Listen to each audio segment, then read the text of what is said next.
So I've been on Grindr for about 10 years now, 5 of which were actually illegal, and not proud of it, and have had plenty of just messed up experiences. But this one in particular reminds me of when I was at a party without my car. I was 19 and in college, and my phone was on 10%, but a decently hot Grindr guy said that he could pick me up and we could hang at his place before he drove me home, so of course I jumped on the opportunity.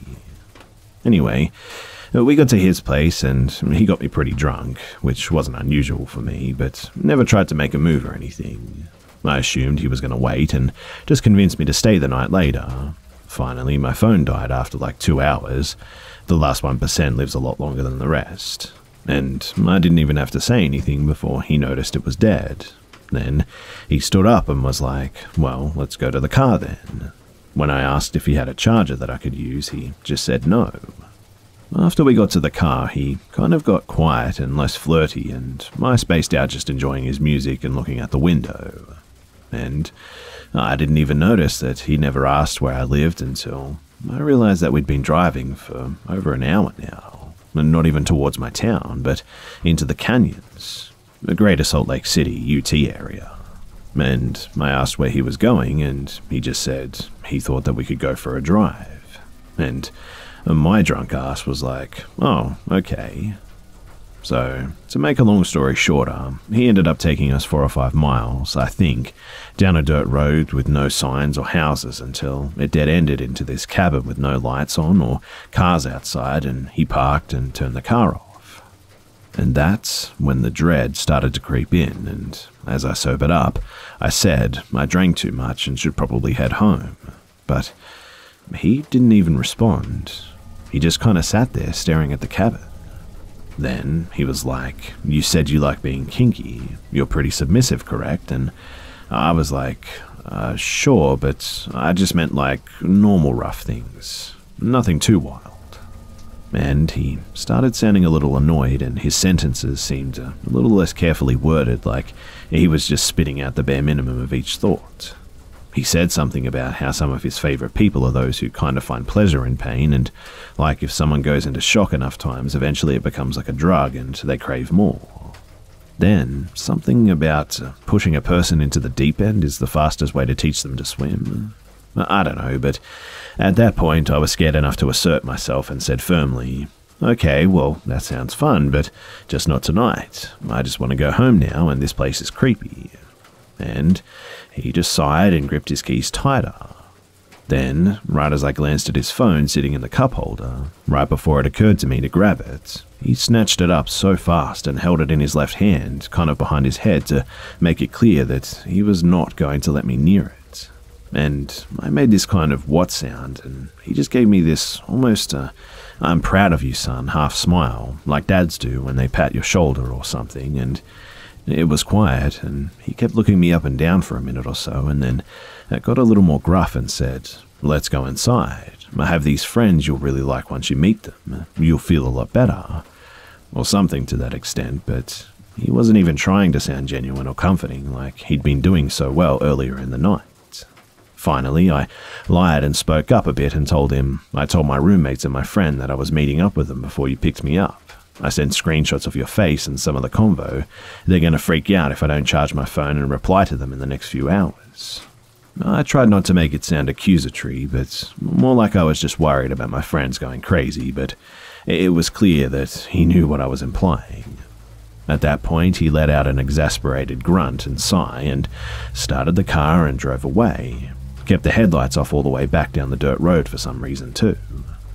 Driving back, I got nervous about him stalking me and coming after me in the future, so I tried to apologize and tell him that I'd be down for hanging out another time maybe, but tonight just wasn't great for me and blah blah blah. But he didn't say a single word the whole drive back, and didn't even ask where I lived. I didn't intend to tell him either, but he dropped me off at a McDonald's about 40 miles from my apartment, and when I was stepping out of the car, he suddenly leaned over and gave me a hard shove, so I almost fell out the rest of the way, and he grabbed my backpack off the floor and flung it out of his window across the parking lot, and peeled out with the passenger door still open. It actually broke my laptop and cracked my phone, and I had to ask a stranger to use her charger and call an Uber, but at that point, I was just so anxious to get home that I really didn't care. What was so weird, though, is how, while it was happening, even though I was terrified, I guess I wasn't thinking about exactly what he was planning to do with me. I just knew that I needed to get away. And so, it wasn't until I got home and got in the shower that I realized just how messed up it all was and what might have happened if I'd let him walk me into the cabin and all that stuff.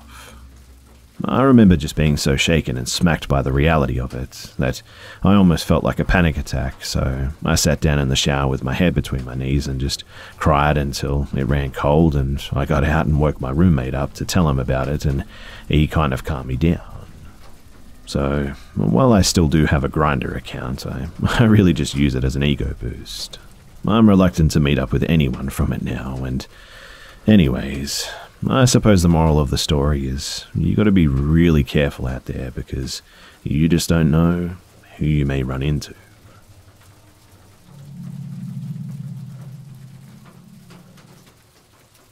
At 18 years old, I was living in Southern California with my mother and two siblings. The area was a relatively new development that seemed constantly under construction. The home that we were living in had already proven to be a bit, well, unwelcoming, as we'd already had some bizarre and just frightening experiences. Working part-time, my shifts were varied to account for college courses and the need to help at home with my sister and brother, both still in high school. I came home from work one day and found that my jerk of a younger brother had taken everything out of his bedroom and transferred it into my own.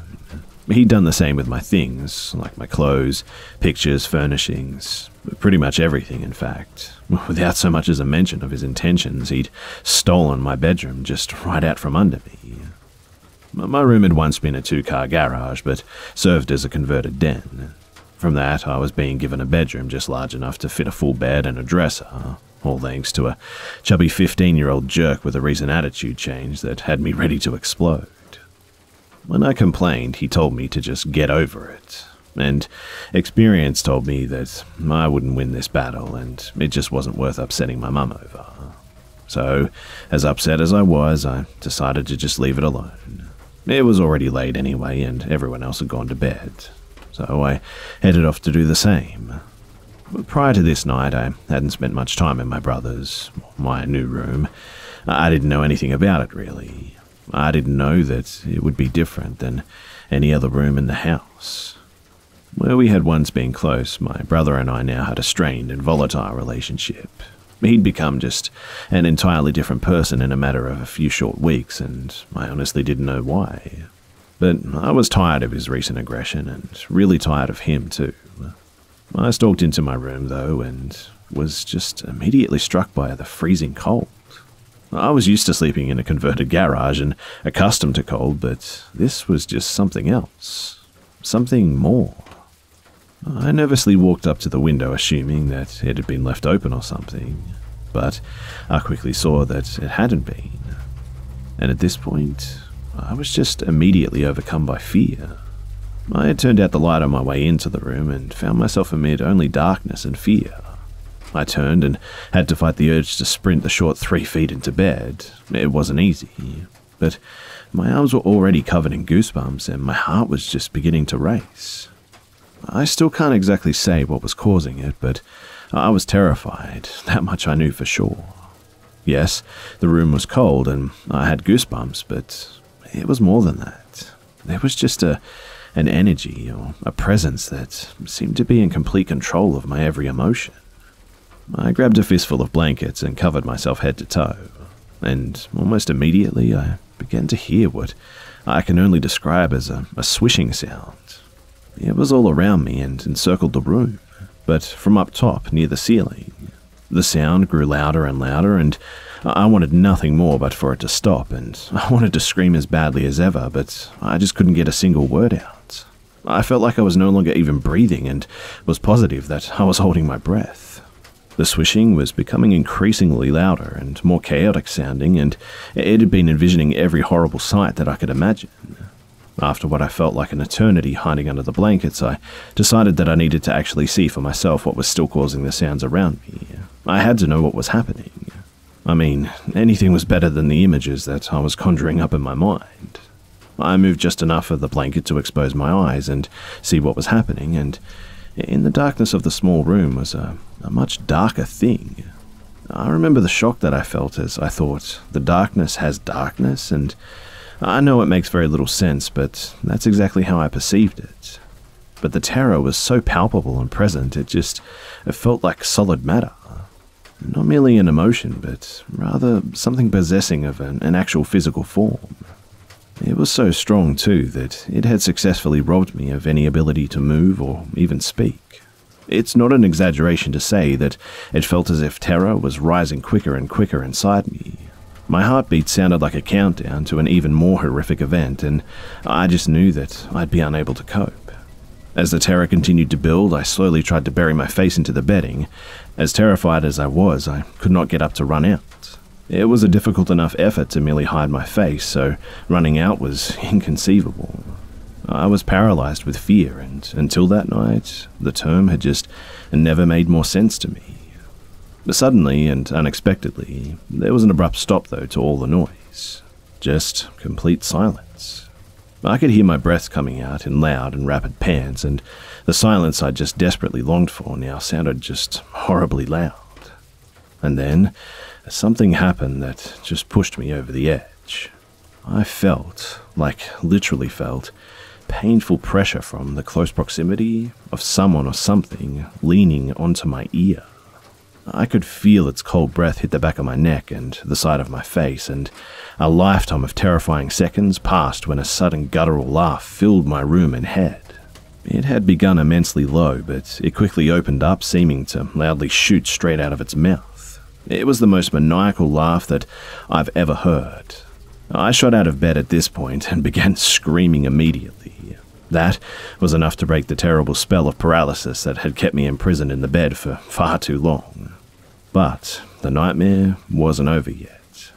I burst from the room, only to run almost headfirst into my mother. She was running into the hallway towards what I thought was my rescue, and at almost the same time, I saw my brother running from my old room, his face pale as I'd ever seen it. And from between his room and my own, my 17-year-old sister had flung open her own door. We would have looked like something out of a comedy if we all hadn't have been so terrified, but upon reaching me, my mum just grabbed me by my shoulders, attempting to push me off to the side. Forcing her way past me, she was yelling, "It's a monkey. What the hell is a monkey doing in the house?" I too was yelling, "There's someone or something in my room in the dark." I realized my sister was also yelling something out, but I was unable to comprehend her words. My brother just stood there looking pale and terror-stricken, not speaking. And just then, the most putrid, rotting smell filled the area, enveloping us all. The stench was so strong that it almost brought me to tears, burning my eyes and nose. Its odor was just so offensive that I knew exactly what it was despite never having smelled it before. It was sulfur. My mum knew too, and she said it just like that, just sulfur. The realization of what we were dealing with took over, and she began taking charge of the situation immediately. Loudly, and with boldness that both impressed and strengthened me, she began calling out to God and asking him to hear our prayers, rebuking anything in the name of Christ. I remember hearing childhood Bible verses that she taught us proclaimed from her lips. She loudly declared, above the slightest quiver in her voice, that we were to join hands. She boldly decreed that our home belonged to Christ and our authority came directly from God in heaven. Soon, we all were praying, holding hands in the hallway, and almost immediately, the offensive odor just left, and in its place only the faint and strangest smell of what I can only describe of roses. It lingered for a while, and although I can't explain it, it was accompanied by a peace that seemed impossible after the events from just minutes ago. My mum went on to explain to me that she'd never heard my screams. She'd been in and out of the restless sleep when the couch she was laying on had been lifted by its end at least 3 feet in the air. As she tried to sit up, it was dropped, let go by whatever unseen entity had lifted it to begin with.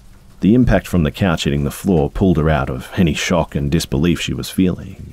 Despite the darkness of the room, the moon cast enough light that she clearly could see what she believed was a cat in the room with her. A cat had no place in our home. I mean, my mum was never an animal lover, but she allowed us to have a dog throughout our childhood, but that was it. But still, a cat sat watching her from the corner of the room. The moonlight cast an eerie glow on the animal, but it was what she saw next that still has the power to give her shivers. Her struggles to sit upright had jolted the animal into motion. Turning to flee the room, it had given her its back, exposing my mum to the unmistakable back end of a monkey. Yeah, a monkey. Its long tail curled around itself several times, resting high atop its bottom. She says that as it flashed a horrible look at her, she stared into its eyes that glowed red. This thing was simultaneously two animals or something. My mum ran after it, chasing it into the hallway, and watched as it hit the door to another room in the home and ran inside. This particular room should have been my mum's bedroom, but instead it sat empty and unused due to its own paranormal activity.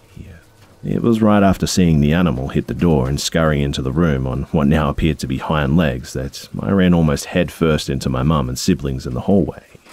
My younger sister tells me that she hadn't heard or experienced anything specific to have brought her from her room that night, just that she suddenly felt an abundance of fear and a need to get out of her room as fast as she could. Terror, it seems, had tried its best to take up residence in the home that night. But why? Well, within a week, we had our answer. My brother had started seeking answers to his life from one place that we always knew we had no business engaging in: the dark arts. Much to all of our disbelief, he had strayed as far from our upbringing in church as possible. He'd taken up reading tarot cards and seeking out answers from the powers of darkness, as everyone called it, via seances. He was trying actively to gain wisdom and power from the devil. He had also been using meth in his room for weeks, and the paranormal activity that resulted as a consequence of his actions had become unbearable for him. And this is what had motivated the room change. He'd been scared to the point of being unable to even stay in the room one more night. The decisions that he'd made and his lifestyle choices at the time were what, in my opinion, accounted for the evil that filled the small space of my room that night, and permeated the rest of the home too. And it was a night that none of us will ever forget.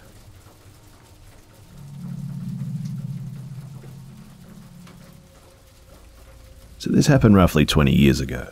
My family was living in a part of Asia that will remain anonymous, and to be honest, screw the background story. I'll just get right into it. So one of my older brothers was out one night with friends doing some drinking, as no one ever gets cards in this area, and I'm pretty sure no one cared anyway. They were waiting at a bus stop to catch one of the last buses to our area of town, and they noticed three men walking down the side of the walkway which led to a pier. And something was just definitely not right. The man in front was sobbing and saying a whole bunch of stuff that neither my brother nor his friends could really understand. The men behind him were dressed in suits and had a very stern business-as-usual look to them. As they got closer to the edge of the pier, they could hear the man obviously begging for his life. The other two men said nothing this entire time and obviously had no intentions of letting him leave that pier alive. One of the men reaches into his waistband and, without saying a word, puts one bullet into the guy's head. My brother, knowing that now they've just witnessed something that no one should have witnessed, also knew that they were in immediate danger.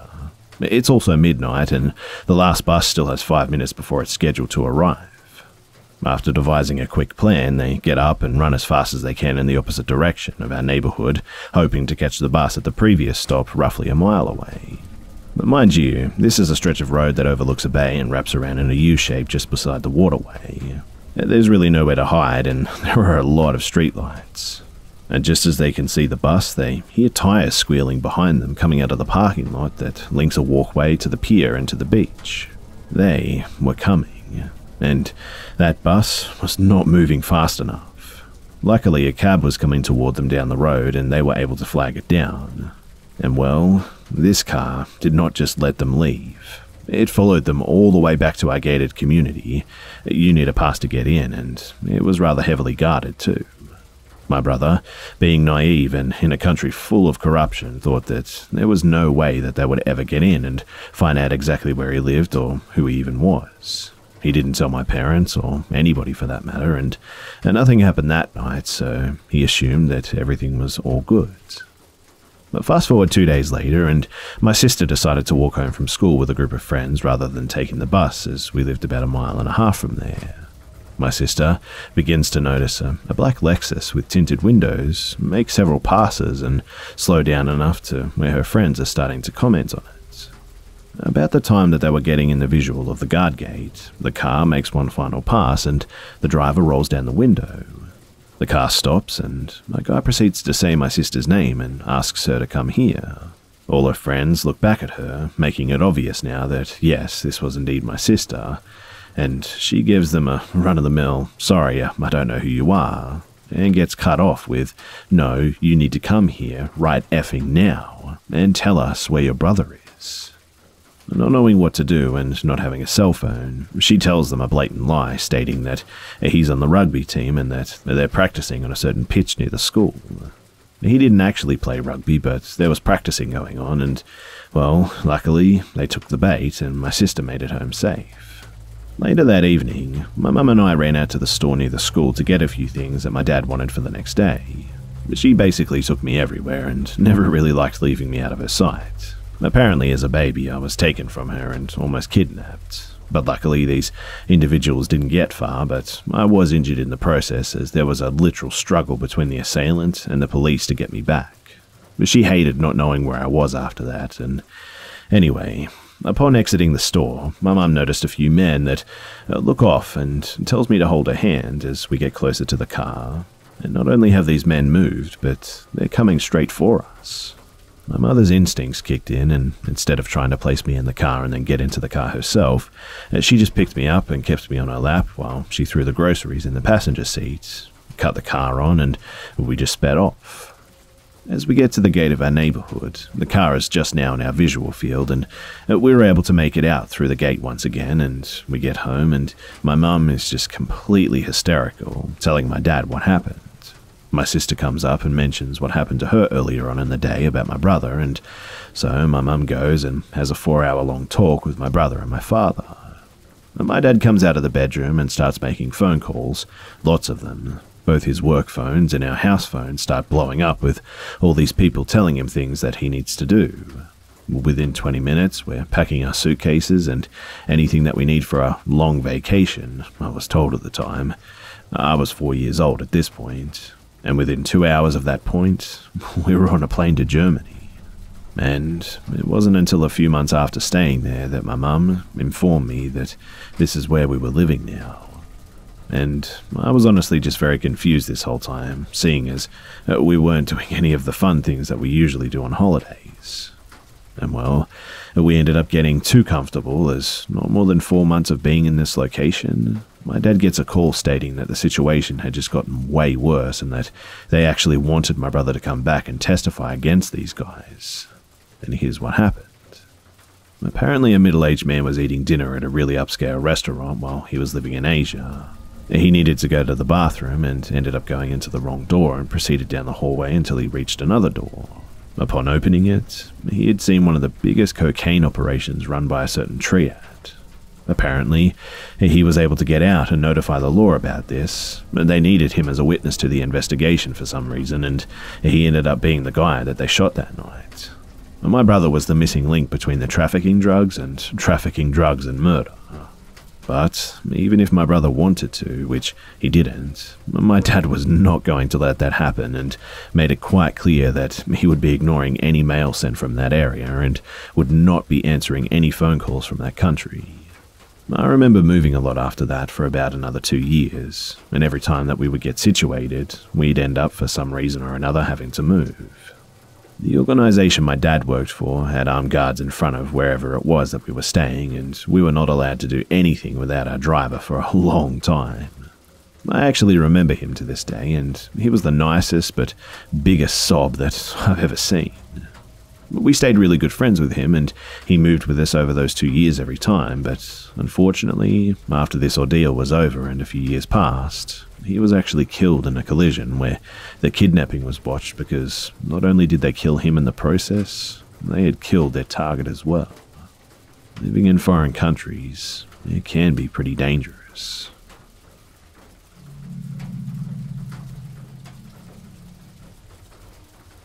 About 10 years ago, I was working as a waitress at a local diner and living in a low-income apartment.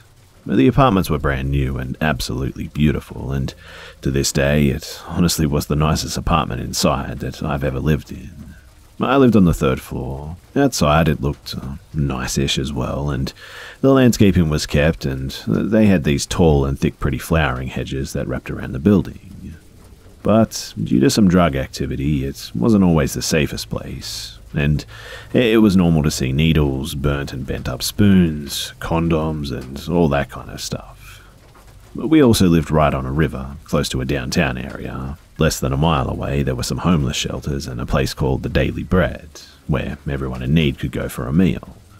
So, it wasn't unusual to see homeless people on the road outside of my apartment complex or sleeping on benches by the playground. But they never really bothered me, so it wasn't a big deal. Now, I usually worked mornings at my job, but every once in a while I would fill in for someone on the swing shift, 4 to 11. I usually kept my tips in my apron for a few days and then deposited the money on my way home. This particular Sunday, our busiest day, I had worked the evening shift and done really well. So, when I heard that they were short-handed for swing shift, I volunteered to work a double. I ended up doing really well on that shift as well and clocked out at 9:30 with about $250 in my apron.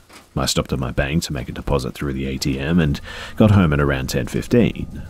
I pull up and I see that I have a spot fairly close to the stairwell. It's dark, but I can see that there's no one else around, so I park and I walk past the hedge and turn right to go up the stairs, when, out of the corner of my eye, I can see a man between the hedge and the building. I look to the right and I can see that he's smoking a cigarette, wearing jeans and a black shirt, and he's covered in paint. He honestly looked like he was on drugs too, wide-eyed and a little bit crazed, and he saw me look at him.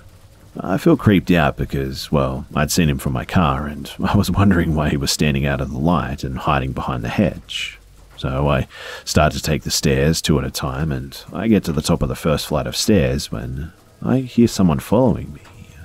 I look back and it was the man.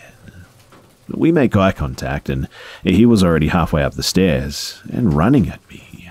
I start running too and freaking out internally because even if I beat him upstairs, I might need to unlock my door. My roommate and I usually keep it locked. I keep running as fast as I can, and when I get to the top of the second flight, he was like 4 steps behind me. I run harder and I debate screaming for help, and I get to the top of the 3rd flight and I'm still 15 feet from my door and he's almost on me. I can hear him breathing hard and his eyes were bulging and his arms were outstretched to grab me, and he was only a foot away from me and my apartment was still 10 feet away. I inhale and open my mouth to scream as loud as I can for help when my 6'4" buff as hell construction worker neighbor opens his apartment door to come out for a smoke. I let out a scream that starts in horror but trails off in relief as my neighbor sees what's happening and starts running to me. The man turned right around and sprinted off at this point, and my neighbor chased him to the 2nd floor and then ran back up and yelled for his girlfriend to call the cops.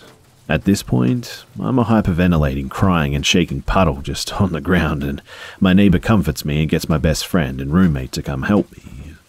I honestly thought that that man was about to catch me and hurt me. And looking back, it's more likely that he was going to rob me because I was still wearing my work apron and it was late. We made a police report where the cop told us that a day labor company for the homeless had a painting contract that they were currently working. The cops made a point to start doing more drives through our complex, and my roommate and I bought mace and started calling each other to come and watch the other person come upstairs if it was dark at night when we got home. And I haven't seen the guy since.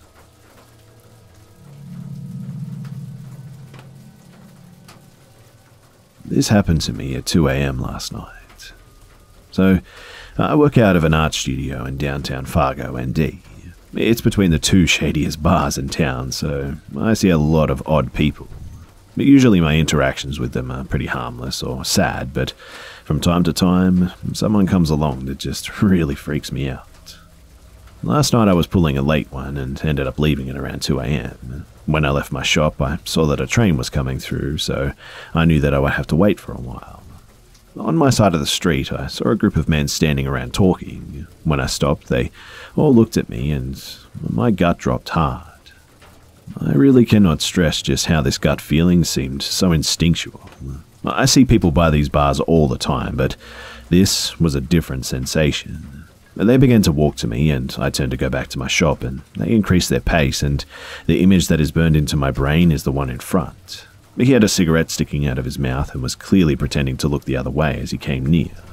I dashed into my shop, slammed the door closed and locked it, and the man or men tried to open it and began pounding on the other side.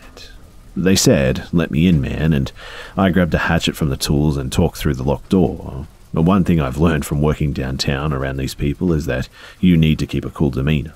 If you get aggressive or have fear in your voice, they tend to stick around. And so, if my response seems odd, that's why. But let me be completely clear that I was terrified. So, I asked, "What's up, man?" And they said, "We've got some ladies out here, let us in, just want to have a good time." I say, "Not interested, leave me alone." They say, "We've got more ladies coming, come on." He tried to open the door again, and I called 911 and could hear him talking to his friends out front. They weren't laughing, though, they were just talking, and honestly, that chilled me.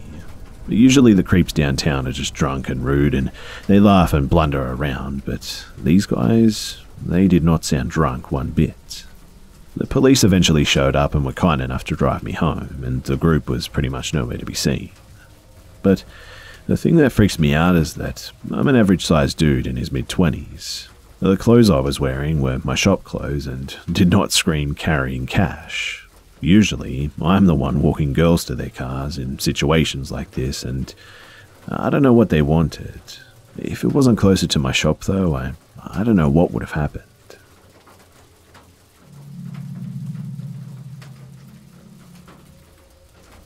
So I'll start off by saying that I work third shift at an assisted living home. The other night shift ladies have told me stories about things that they hear at night, and honestly, it doesn't really freak me out. Until recently. I could really use some advice because this 7-foot shadow man really doesn't seem to like me. So, we have 6 patients and I work alone at night. The place used to be a funeral home, ironic, right? And, well, I was working one night. This is when it all started getting creepy. Most of them have dementia too, which is actually kind of surprising when I tell you what happened. So, I went into a patient's room at night. We'll call her Linda. I was by her bed facing her, and she has this just horrified look on her face. So, I ask her what's wrong.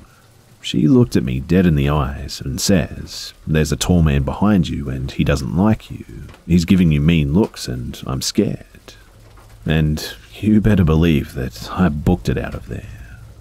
Fast forward a few weeks and I'm in a different patient's room. We'll call her Sarah. She tells me the exact same thing. A man is looking at me mean and he doesn't like you. 2 months later, another patient tells me the same thing. I just tried to shrug it off until I couldn't anymore because I saw a massive black shadow twice about 7 foot tall. We have no male patients, and I've heard a man full on whistling a tune from the basement one time. It didn't really freak me out too much, but I hate that basement and avoid it at all costs. My co-worker was telling me that a patient woke up one night, so she went into the room and the lady told her that she had to get ready for the funeral. She shrugs it off because this lady has dementia, but 2 minutes later, another patient who also has dementia gets up and she goes into the room to check on her. She looks at my co-worker and says, "I have to get ready for the funeral." My co-worker brushed it off as just a coincidence, but 3 minutes later, another patient gets up. She has no dementia too and is in her right mind and very aware, and my co-worker again goes into this lady's room and the patient says, "Wow, I had the weirdest dream. A man came into my room and told me to get ready for the funeral in the basement." 3 people within 15 minutes said the exact same thing. And well, safe to say it doesn't bother me much anymore, but I would like to know what this shadow person wants and why he hates me so much.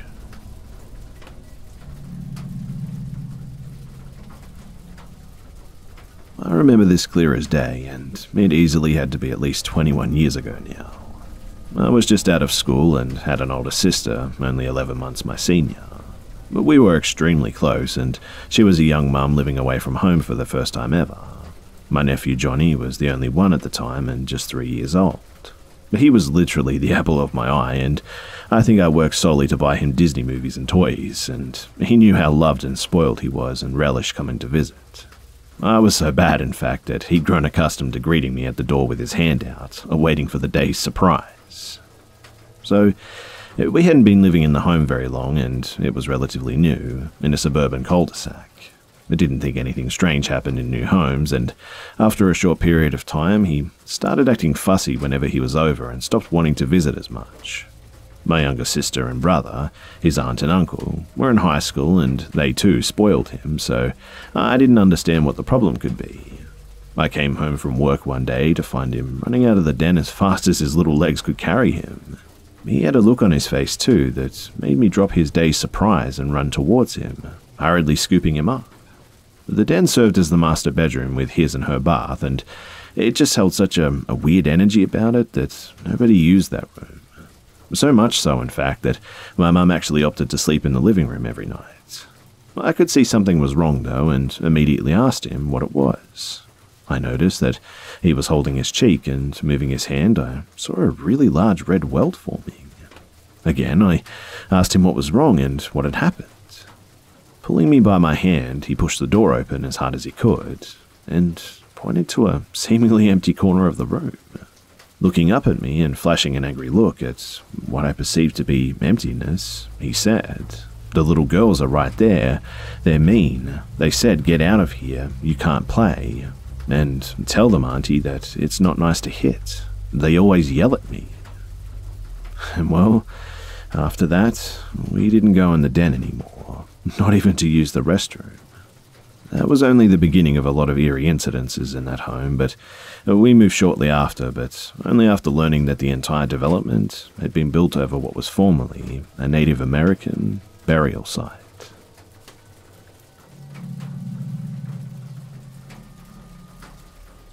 Anyone who knows me knows that my mum is just a firecracker.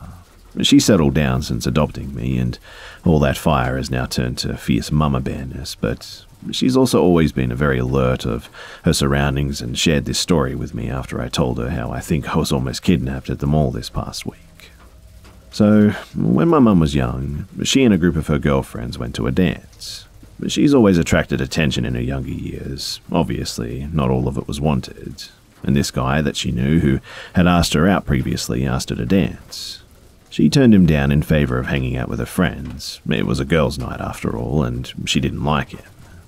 He seemed to take this pretty well, but later came back with a drink for her, and she told me the drink just didn't seem right.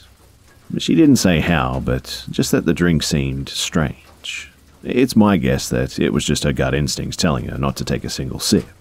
And the place that they were at had a dirt floor, so she secreted the glass beneath the table and just dumped it out. Her girlfriend next to her yelled about her shoes getting wet, but Mum shot her a glare that instantly silenced her. I know that glare all too well. So, she noticed this guy watching her for the rest of the night, and when she went home, he had followed her and knocked on her door. She answered, and he looked surprised to see her so alert and oriented.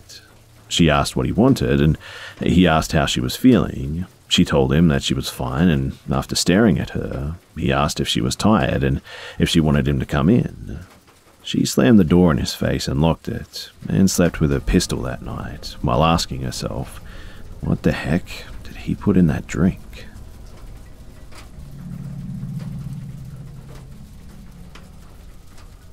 Between the ages of 13 and 17, I used to babysit for my sister's 2 kids, she has 4 now, frequently because she would like to go out to party with her friends. We lived in an apartment complex, and she lived in the apartment just above my parents' apartment, so it was very easy access. I was babysitting for her upstairs in her apartment one night when I was 14, and the kids, for context, it was a 3-year-old boy and a 9-year-old girl, were in the living room with me, and we had watched cartoons together until they fell asleep, and then I left the couch to go onto the computer and talk to a friend of mine on MSN that lived in the apartment complex across from my own. Everything was normal until I heard crying coming from my niece's bedroom, which was very obviously her crying. I left the computer and went down the hall into her bedroom where she was laying asleep in her bed, and I watched for a moment thinking that maybe I was going crazy because she was sleeping, not crying. Then I turned back toward the living room, and it didn't take 3 steps down the hallway before I remembered that my niece and nephew, they were asleep in the living room. And so, who was that in the bed? Completely freaked out at this point, I checked the living room to confirm that they were both there before heading into my niece's room again. And there, in her bed, was absolutely nothing. It was then that I decided to rush back into the living room and tell my friend to call me because I was honestly terrified. She called me, and while we spoke on the phone, I never took my eyes off of the kids. And it was then that a little toy truck that was resting on the stand on one side of the living room flew toward the television on the other side, and that is when I started to cry like an absolute baby. I begged my friend to stay on the phone with me until my sister came home, and I didn't budge from the computer chair. But when my sister came home that night, I literally bolted from her apartment and into the safety of my own downstairs. The next night, I joined her and her significant other at the time for supper. As I began to tell her and her partner what I had encountered the other night before, the power just coincidentally went out. There could have been several different reasons for that power outage, but the timing had me zip my mouth shut and throw the key away. Years later, when I was 19, my sister and I got talking about paranormal activities. I told her the full story of what happened to me on that night, and she admitted that she has had strange things happening to her in multiple apartments she's lived in throughout the years. Her most recent experience I heard of was her second daughter, 5 years old at the time, kept crying about a man watching her in her bedroom door at night. But one night when my sister was comforting her back to sleep, she could hear very clear and heavy footsteps coming toward the room in the hallway, stopping just before the door and then fading off back into the distance. And she moved out a week later.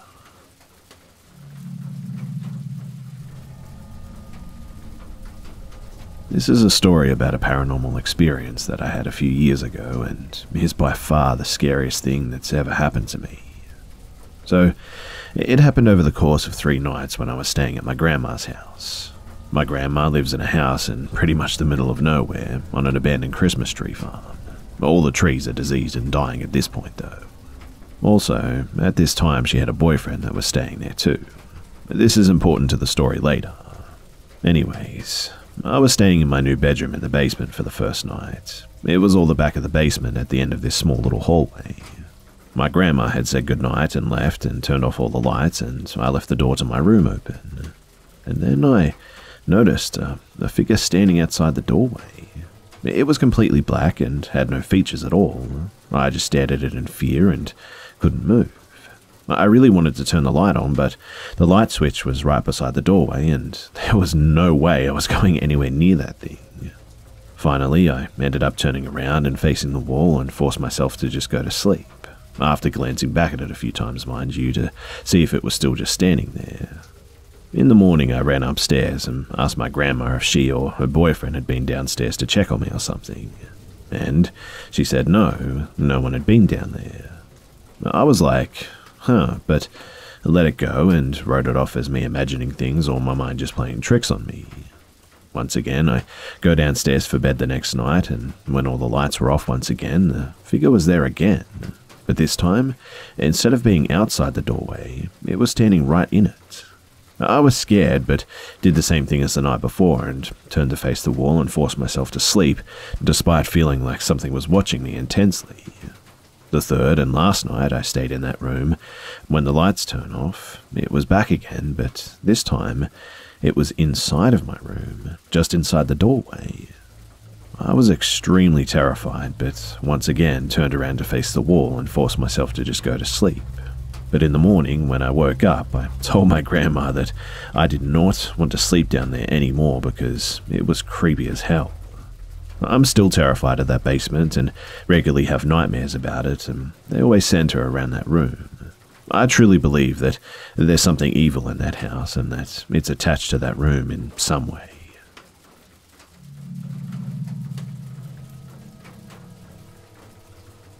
So, this happened just a few hours ago at 2 a.m.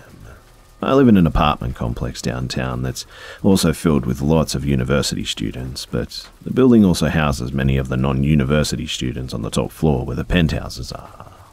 A little bit of background info too. I'm sort of a manager, resident advisor for the uni students that live in the building. There are 3 of us, and someone is on call every night with a central on-call phone to deal with any issues that students may have. I woke up at 2:20 a.m. to someone knocking on my door. Now, I use knocking loosely here as the person was basically kicking and pounding and body slamming my door while trying to use the keypad to key in over and over. I quietly looked out of my peephole and saw a man who seemed under the influence. At the time, I was terrified that things would get worse if he knew that I was home, so I tried to be as quiet as possible. I grabbed a kitchen knife for reassurance, went to my room and started calling the person on call to help me, but he wasn't picking up. I called the person above me, area duty, and told them the situation, but they weren't really sure what to do and thought that maybe we had to call the city's police or something, but said that she would call around and then call me back. I would have immediately called the police already, but the last 3 times I've called them for other issues as an RA here, I've had to go down and badge them into the building. I was terrified of having to unlock my door and go out, so I just started calling everyone else that I knew in the building. 1, to get someone to see what the heck was going on from the other side, and 2, to get someone to open the building door for the police if I were to call them. I called my friends, the other community managers and RAs, my supervisor, but no one was picking up. The person on area duty finally calls me back and says that the higher-ups just want to have an extra set of eyes on the situation, but she doesn't have a car, so she wants me to wait until she can call an Uber. I'm honestly terrified at this point and go back out to my living room and see that the bottom left corner of my door had been kicked in, and the only thing keeping it from opening is the deadbolt. It's 2:52 a.m. now, and the guy's pounding and trying to key in stops, so I look out my peephole and see one of my residents down the hall talking to this guy for 5 minutes before leaving in the elevator. I wait a minute or 2 and then come out of the apartment to go knock on the resident's door, and he told me that he was about to write me a note because he thought that I was probably inside, just terrified. He was right. He apparently came out because the pounding was so loud and reverberating that he thought someone was at his door. The guy was trying to get into his girlfriend's apartment apparently and didn't have his phone on him. Additionally, the passcode his girlfriend gave him wasn't working. My resident let him borrow his phone to call his girlfriend, and turns out she's directly a floor above me. The resident was always a super nice guy and gave me his number in case anything ever happens in the future. I took a look at my door and it's almost falling off the bottom 2 hinges. But considering this went on for 40 minutes, I can see why my door is in such bad shape too, but also, who does this? Even if you are intoxicated and you thought it was your girlfriend's apartment, why would you try to break down the door to get in? Oh, the RA manager on duty finally comes over to my apartment at 3 a.m. after area duty finally got in touch with them and saw the damage. I filled them in and we went upstairs to talk to the guy. The girlfriend opens the door, asks us what we want, and after asking to talk to her boyfriend, she's pretty adamant about not wanting to wake him up because he's exhausted. Okay, so I show her the photos of the damage and she seems pretty upset, so she tries waking him up to no avail, but we were pretty clear that we weren't leaving until we talked to him. He finally gets up and says sorry because he had the wrong door. He was talking to the person on duty most of the time and not really acknowledging me. He probably thought it was his room and not mine. I showed him the photos and he denies that he caused the damage, saying that he only knocked pretty softly. He even demonstrated his knocking in 3 different instances during a conversation. His girlfriend in the back seemed pretty upset and disappointed in him, and he snapped at her, saying, "Well, what was I supposed to do? I didn't have my phone and you didn't pick up earlier." Apparently, they just moved in on Sunday and he didn't remember where his room was. The person on duty and I asked to see his ID and asked if we could take a picture, which he agreed to. We left and I filed a maintenance request for the door, wrote an email to my boss and the leasing manager, and also called the police to file a report. The police came and I let them into the building, showed them the damage and explained everything. They said it was probably an honest mistake and just gave me a case number to give to the leasing manager so they can bill for potential charges, and then they went upstairs to talk to the boyfriend and girlfriend.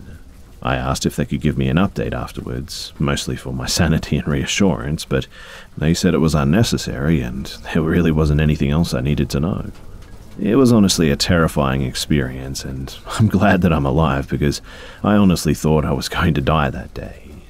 But this had me pretty shook, and I usually would have been up at 2 a.m, but I'm trying to go to sleep earlier because I'm taking the MCAT tomorrow, and I'm trying to do some last-minute studying while I wait for someone to come fix my door, hopefully today. In retrospect, I'm pretty worried for the girlfriend upstairs because the guy wasn't exhibiting normal behavior, that's for sure, even for someone that is intoxicated.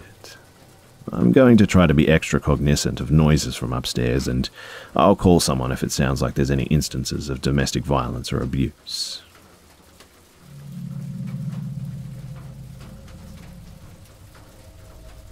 This happened when I was 6 years old. Me and my family were spending summer holidays at a nearby lake, and next to our hotel was this huge park. It was surrounded by woods on all sides, and in order to get to it, you had to follow the single dirt lane. It was a 3-minute walk at most, and I was playing with my sister here most of the time, and the place just never gave off any creepy vibes. The only thing in the park that I never used were these huge monkey bars because I was scared of heights, but there were plenty of other things to play with, so I never complained. Anyway, my sister got sick one night, and we spent the following morning in our apartment. My dad drove to the nearest town to buy some medicine, and Mum was attending to my sister, so I was pretty bored. While she was on the phone with someone, I decided to sneak outside and go to the park to have some fun. I know it was about 1 p.m. because we just finished our late lunch. The park was empty when I got there, which was strange because it was always crawling with kids, but I brushed it off. When suddenly, a group of teenagers appeared from the woods, and as soon as they noticed me, they started waving and smiling. Now, I was a shy child and was amazed that older kids would even talk to me, let alone be so friendly. They came to me and started saying how cute I was. There were 4 girls and 2 boys, and they said that they were 13. I remember one girl vividly because she kind of looked like a character from my favorite childhood book. Her name was Sky, and she had short blonde hair and looked tomboyish. Anyway, they started chasing each other around, and Sky urged me to join them, which I did. After that, they all climbed the monkey bars on the edge of the park and called for me to come. I went along, and I remember how happy I was that the big kids wanted to hang out with me. I couldn't climb by myself because my legs were too short, so Sky gave me a hand and pulled me up. When we were on the top of them, Sky let her legs hang over the edge of the bars and told me to try it because it wasn't scary at all. I did that because I didn't want to look like a coward. The other kids were shouting and laughing, but then they all just suddenly stopped. They all turned and looked at me with blank expressions, jumped off the bars and ran off quickly. But they ran too quickly. Like, they just kind of warped speed and disappeared. Not to mention that the bars were too tall for someone to jump like that. But the moment that they left, I remember getting really scared. I looked around and saw that everything was just pitch black, like it was night already. I know this sounds crazy, but I realized that I wasn't sitting on the monkey bars at all, but on top of a tree, and my legs were dangling at least 2 meters in the air. I felt sick to my stomach, and I started crying and calling my mum, and eventually my parents found me on top of the tree that I couldn't have possibly climbed myself. I spent that night throwing up in the bathroom, and we went home the following day, and Mum told me later that they were looking for me the whole day and even checked the park 2 or 3 times but didn't see anyone. Now, I want to emphasize too that there's just no way that a 6-year-old girl would have been able to have climbed the tree that I found myself in. And to this day, I think that something tried to hurt me that day using my fear of heights, but just failed for some reason. I'd like to hear any explanations that you guys have, because it was confusing and really creepy.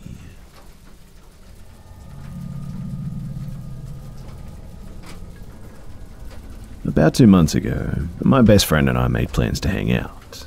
She's been my best friend for more than 10 years now, and I'm a year older, but she used to break down in crowded places and was bullied when we were in school together, so I'm fiercely protective of her. Seriously, you mess with her and you mess with me. The state we live in has a high rate of human trafficking, which makes me even more vigilant and particularly sensitive to this event. So, our favourite mall is a great place to hang out on weekdays, as it's not particularly crowded. That's the way we like it too. There's so much to do there that when we go, we usually pick a movie time and spend the time before it shopping and snacking and exploring. And we were there all day, and she was pretty aloof that day. I, however, felt on edge and a bit unfriendly. I'm usually not like that, but I just chalked it up to just being a bit cranky after getting rained on. So, my mum drilled it into me to always be aware of my surroundings, and I've always been good at remembering names and faces, so when we saw people in the mall more than once, I usually remembered when I saw them, how many times I saw them, and even where. Bestie and I stopped at one of the shops to get smoothies and sat down at a table to take a rest. It's a big mall, and we were walking all day, so I welcomed the rest. While we were in line, I saw a man cut through the shop and walk behind us. But the shop was a corner shop with open entryways, so when I say cut through, he walked between us and a pillar. And there was that on-edge feeling again. I became tense and immediately checked to make sure that I hadn't been pickpocketed or something. I had all my stuff though, so I just tried to relax. But we were waiting for our drinks to be made, and I saw the man walk past us again, this time slower and around the pillar. There was nothing particularly scary about him. Average height, build, kind of a dad bod, jeans, dark button-up, short haircut, but I immediately just wanted him to go away. I told Bestie that I would grab us a table, and I sat where she and I could see one another while she waited for our drinks. I kept my eyes on her in case he came back as well. While she was getting our drinks, I saw the guy come back. And this time, not alone, but with 2 other men. They seemed similar in age, and all 3 were wearing jeans, one in a denim jacket and a hat, the other in a white shirt with gold chain on his neck, and the cologne they wore was just overwhelming. They kind of made me think of middle-aged men who go to clubs to hit on girls and whatnot. But my internal voice was just screaming, these guys are pimps or something. Bestie joined me at the table, and we immediately started on our drinks and cookies that we bought at our favourite cookie shop. I relaxed a moment, and while I was happily munching away, guess who comes around the corner again? I wait until they pass and then lean in and tell Bestie what's going on. Hey, don't be alarmed, but those guys keep walking by us. What guys? As she's asking, they come around the corner again. Them, over there. We both remain quiet until they pass, and now that we're together, they slow down when passing our table. This makes me think that either she's their intended target, or they just think now that we're together that we'll be distracted. I try not to alarm her, but I've seen some of these guys hanging out around other stores that we've been in that day. She watches them go, and it's a quiet moment, and my bestie says, Don't overthink it, hey, maybe they're just mall walkers. Me, unconvinced, say, maybe. She tries to cheer me up by talking about the movie that we plan to see, and now she's happy that we can get in to dine in the theatre. I know that this is her way of trying to protect me by distracting me, but while she's double-checking showtimes, all I think of is how my mum told me to use an umbrella as a weapon. I tried to smile and brush things off for both of our sakes, but while she's checking showtimes, guess who comes back around the corner? She's nose deep in her phone, so I turn my upper body towards them, scowling, and make sure that I look at each of them in the eye as they walk by. I had my phone in my hands and got the sudden idea to hold it up like I was taking a picture or a video. The guys speed up a bit, and White Shirt looked back at me as they went by. I watched until they were out of sight, and we didn't see them again for the rest of the night. The mood improved, and we had some fun, but I broke down about it to my mum later. She assured me that I did the best that I could in that situation, but that night, we came up with a danger code in case I ever was snatched from somewhere. I don't know what these guys were up to, but it sure felt sinister.